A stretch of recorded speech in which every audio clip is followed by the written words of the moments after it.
trapped in darkness. The quiet suburban house on Elmwood Lane had always seemed unremarkable. Neighbours rarely saw much of the couple who lived there, Arthur and Margaret Bell, both in their 60s and seemingly content in their routine. Margaret tended her garden with care, and Arthur worked as a pharmacist until his retirement. They were the picture of normalcy, or so it seemed. Behind the closed doors of their home, Arthur harboured a dark secret. For years, he had misused his access to pharmaceutical drugs. What began as a curiosity turned into something far more sinister. He would slip powerful sedatives into Margaret's evening tea, ensuring she fell into a deep, dreamless sleep. When night fell, Arthur would invite men into their home, men he had sought out in places he knew would not ask questions. They came in 2s and 3s, and they violated her while she lay unconscious. Arthur told them she had given her consent, that she enjoyed it, though she never knew any of it was happening. For years, Margaret remained oblivious. She would wake up groggy, her body aching in ways she couldn't explain. Arthur always had an excuse. "You're not as young as you used to be, my dear," or "You've been overdoing it in the garden." She accepted his words, trusting the man she'd been married to for decades. But one night, something changed. The drugs Arthur administered were no longer as effective.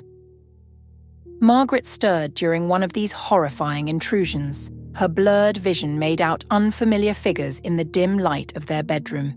Confused and terrified, she couldn't piece together what was happening. But the seed of doubt had been planted. In the following weeks, Margaret feigned ignorance while quietly piecing together the fragments of her shattered reality. She stopped drinking the tea Arthur prepared and began staying awake through the night. What she witnessed confirmed her worst fears.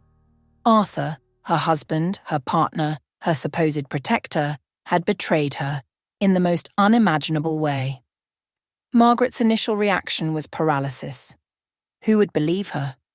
How could she fight back against the man who knew her every weakness? But anger and resolve soon replaced her fear. She began gathering evidence. Hidden cameras were discreetly installed in the bedroom and living areas. Over months, she recorded every grotesque act, every lie, every betrayal.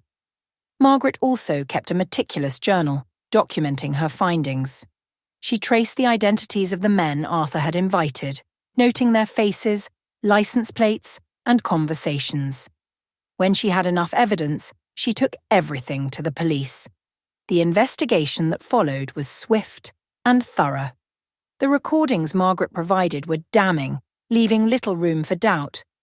Arthur was arrested along with several of the men who had participated. In their defense, the men claimed they believed Margaret had consented. Arthur had assured them of it, and they pointed to her unconscious state as proof of complicity. The court proceedings were harrowing for Margaret. She had to sit through the defence's arguments, which sought to discredit her character and portray her as a willing participant. But the evidence told a different story. Medical experts testified to the effects of the drugs found in Margaret's system.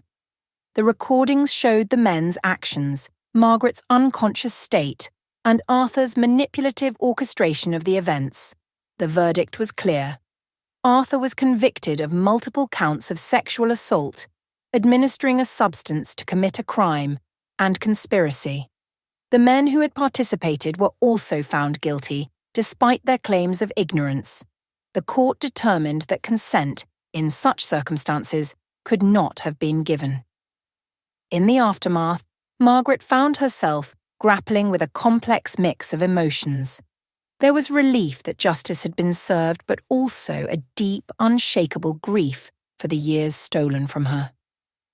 She moved away from Elmwood Lane, seeking a fresh start in a new town where she could rebuild her life. Margaret became an advocate for survivors of abuse, sharing her story to raise awareness about coercion and the misuse of trust. Though the scars of her past would never fully heal, she found strength in helping others reclaim their lives. Her voice, once silenced, became a beacon of hope for those still trapped in darkness.